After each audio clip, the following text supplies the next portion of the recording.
Basketball world is erupting over shocking new footage from the Fever Dream game that's impossible to ignore. Frame-by-frame analysis reveals what many suspected but couldn't prove. A systematic officiating pattern targeting Caitlin Clark, while WNBA executives scramble to contain the fallout. The evidence is damning and impossible to dismiss. Let's take a look at the final numbers. I got to tell you, number one, shame on the WNBA, because the WNBA and everything that's happened in the last 3 days absolutely wore down this Indiana Fever crowd. Could this officiating scandal finally force the WNBA to address its apparent bias against the league's biggest star? Or will they continue pretending nothing's happening? Drop your thoughts below. Alright, so the Indiana Fever just lost a heartbreaker to the Atlanta Dream, 91-90. Tough loss, no doubt. But that's not the real story here. The real story is what happened within that game, or more accurately, what was allowed to happen to Caitlin Clark throughout that entire contest. Someone with way too much time on their hands, and thank goodness for them, has compiled a comprehensive video breakdown showing every single missed call, phantom foul, and blatant no call involving Clark during the Fever Dream matchup. And let me tell you, this isn't your standard "my team got robbed" compilation. This is methodical, clinical evidence of something far more troubling. We got to just come out and say it. The original triplets showed up tonight. Aaliyah Boston, 24. Kelsey Mitchell, 24. Caitlin Clark had a monster game. 27 points, 11 assists, 5 rebounds. Those 5 rebounds she had in the first half of the game. Let's set the scene first. Caitlin Clark had what would normally be considered a monster game. 27 points, 11 assists, 5 rebounds. Those 5 rebounds she grabbed in the first half alone. With this performance, she tied Courtney Vandersloot for the most 20-point, 10-assist games in WNBA history. The difference? Clark has played 42 games. Vandersloot over 400. That's not just breaking records, that's obliterating them. Fever going without Sophie Cunningham here for their second straight game. They are two bigs. I think they'll make some adjustments, but they are doing a good job playing with two bigs so far. And there's Clark turning the... Almost didn't hit across midcourt. Alicia Gray has it denied. Austin sends it back. Clark with numbers. Bounce pass Howard. Oh, and Clark also became the 4th fastest player in WNBA history to reach 800 career points in this game. So despite everything working against her, she's still making history every time she steps on the court. But that's exactly why this new footage is so disturbing. Imagine what her numbers would look like if she was officiated fairly. As much as you don't want to have to lose a game like this, is going through some of those end of game situations early help? Yeah, absolutely. I think, yes, this stinks. We want to win this game. But, I think this is great for our team. A little adversity. How are we going to respond? How are we going to come in here tomorrow morning and watch the film and learn and get on the court and get better? And like I said, that's why this league is so great. You have a couple days and then you get right back to it. You find a way to respond. We have a chance to go there and play them, actually, so it's even better, I guess. We can, get a little redemption if we go down there and play well, so. Even casual observers noticed something was seriously wrong with the officiating. Connor McCaffrey, Clark's boyfriend, tweeted, "Good to see the W refs in mid-season form. He absolutely cremated them and good for him." Jason Whitlock chimed in, "This officiating crew is horrible." The sentiment was universal across social media. When you've got casual fans, hardcore basketball junkies, and professional analysts all saying the same thing, maybe, just maybe, there's something to it. But this new compilation takes it beyond opinions and into the realm of undeniable evidence. Let's break down what the footage shows.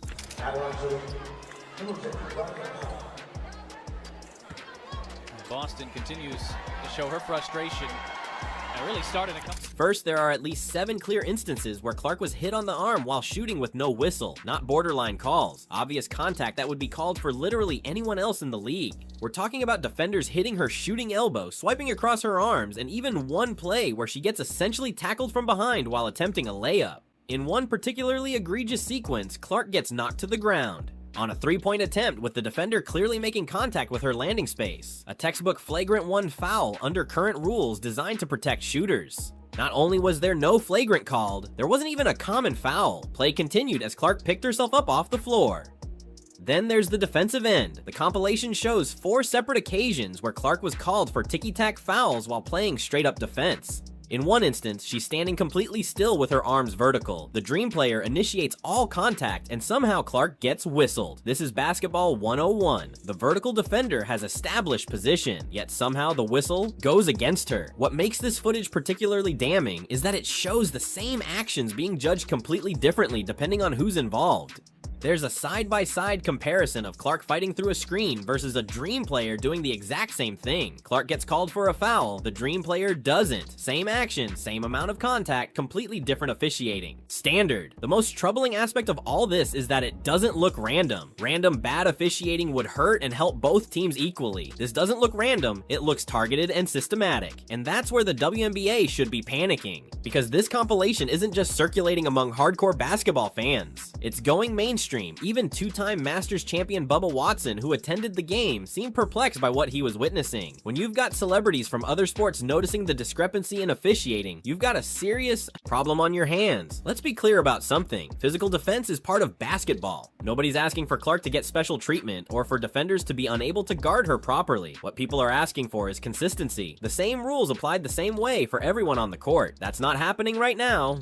And this new footage proves it beyond any reasonable doubt. Now the question becomes, why? Why would WNBA officials seemingly target the league's biggest star? It doesn't make logical sense from a business perspective. Clark is bringing unprecedented attention to the league. Arenas are selling out. TV ratings are skyrocketing. She's the golden goose. So why cook it? The theories range from the benign to the conspiratorial. Some suggest it's just old school basketball mentality. Make the young star earn her stripes before she gets veteran calls. That might have made sense in Clark's rookie season, but she's well into her sophomore year now, breaking records left and right. The paying dues period should be over. Others point to a more troubling possibility, that there's actual directive from somewhere within the WNBA ecosystem to manage Clark's impact through officiating. That sounds far-fetched until you looked at some of the league's actions and statements over the past year.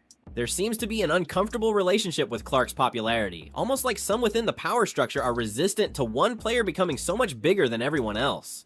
The most damning evidence supporting this theory comes from the WNBA's own broadcast partner. During a recent studio segment, an analyst accidentally mentioned talking points they'd received about how to discuss Clark. The hot mic caught them saying, "Remember what they told us about balancing the Clark coverage with," before being cut off. That's not speculation. That happened on air. There are literally talking points being distributed about how to discuss Caitlin Clark. And now this new footage suggests the management might extend beyond media narratives and into the actual gameplay itself. That's where this becomes a serious integrity issue for the league. The WNBA's response so far has been deafening silence. No statements acknowledging concerns about officiating. No explanations for the clear discrepancies. Not even the standard, "We're reviewing the game," that leagues typically offer when controversial calls occur.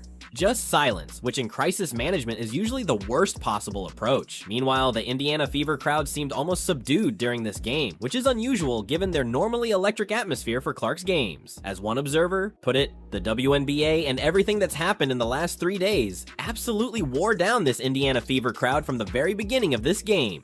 That crowd, you could tell, was just fatigued. They were worn out. He's referring, of course, to the baseless investigation into alleged racist comments during the previous Fever game against the Chicago Sky, an investigation that was launched based solely on unverified Twitter posts with no video or audio evidence supporting the claims. An investigation that even the Sky's coach, who previously worked for Indiana, said was unnecessary because he heard nothing inappropriate from the crowd. That investigation is still ongoing, by the way, with the WNBA announcing they have no timeline for completion.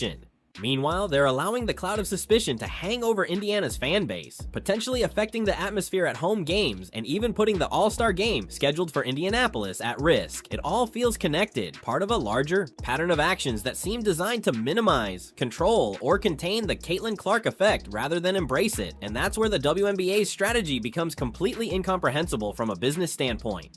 Think about this. Clark is bringing millions of new viewers to women's basketball. She's attracting celebrities from other sports like Bubba Watson. She's getting mainstream media attention that the WNBA has desperately sought for decades. And now, in any rational world, the league would be doing everything possible to support and protect this asset. Instead, they're allowing her to get beaten up on the court without proper officiating protection. They're investigating her team's fan base based on unsubstantiated Twitter rumors. They're seemingly trying to balance coverage of her despite her historic achievements.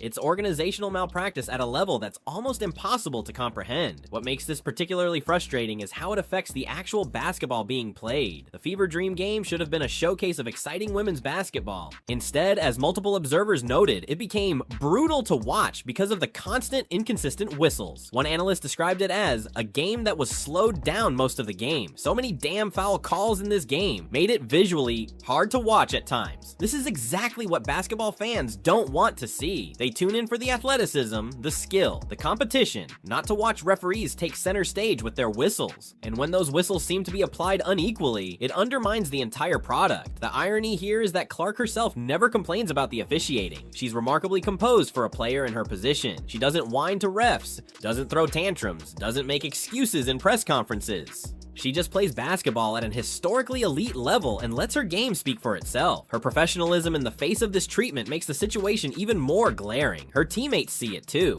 Aaliyah Boston, who had 24 points in this game, has become increasingly vocal about the physical treatment Clark receives without appropriate whistles. Kelsey Mitchell, who also scored 24, has made similar observations. These aren't just teammates sticking up for a star. They're elite players themselves who recognize the inconsistency in how the game is being officiated. What's particularly disappointing is how this affects the viewing experience for new fans. The WNBA has a golden opportunity right now to convert millions of casual viewers into hardcore fans. When those viewers tune in and see obvious officiating disparities, it creates a negative impression that's hard to overcome. The game is rigged is not the takeaway any sports league wants new fans to have. The compilation also highlights another troubling pattern, how physical defense against Clark seems to be encouraged by the lack of whistles. Defenders know they can get away with more contact, more grabbing, more bumping when guarding her. This not only affects her performance, but potentially puts her at injury risk. The last thing the WNBA should want is their biggest star sidelined, because officials allowed excessive contact. So what happens now? The compilation is spreading rapidly across social media. Mainstream sports outlets are starting to pick up the story. The evidence is too clear, too comprehensive to be dismissed as biased fan grievances. The WNBA will eventually need to address it. Their options are limited. They could acknowledge the inconsistency and promise to do better. The most straightforward approach, but one that would require admitting a problem exists. They could ignore it and hope it blows over. Their current strategy, but one that becomes less viable as more evidence accumulates. Or they could double down and suggest the compilation is misleading or selective. A risky approach given how clear the footage is. Whatever path they choose, the damage is already done to some extent. The narrative is forming, and it's not a flattering one for the league. The WNBA is uncomfortable with Caitlin Clark's popularity and is using officiating to limit her impact. Fans aren't stupid. They can see what's happening. When Clark drives to the basket and gets hammered with no whistle, then a Dream player gets barely touched on the other end and heads to the free throw line. The contrast is obvious even to casual observers. This compilation just puts all those moments together in one undeniable package. What's most frustrating about this situation is how unnecessary it is. There's no actual conflict between Clark's success and the success of other WNBA stars or the league as a whole. Rising tides lift all boats. When more people watch Fever games because of Clark, they also discover players like Aja Wilson, Brianna Stewart, Sabrina Ionescu, Angel Reese, and dozens of other incredible athletes. Her popularity brings attention to everyone. The metrics support this. Viewership is up across all WNBA broadcasts, not just Fever games. Social media engagement has increased for all teams. Merchandise sales are up league-wide. Clark's popularity isn't taking anything away from other players. It's adding value to the entire ecosystem. For a league that has struggled for decades to achieve mainstream relevance and financial sustainability, this approach defies comprehension.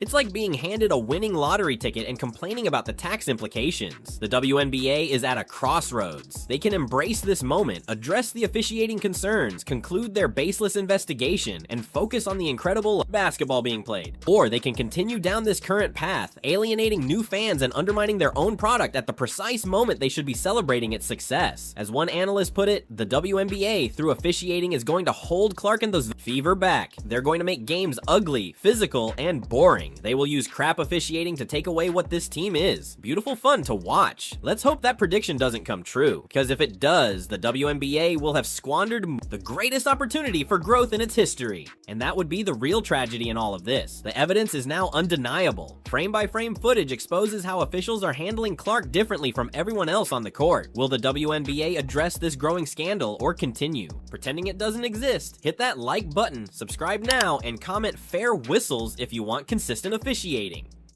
I got to come out and say, all jokes aside, Brittany Griner was an absolute beast tonight. But I'm not sure there was a bigger beast in the arena than the officiating in this game, which was absolutely brutal.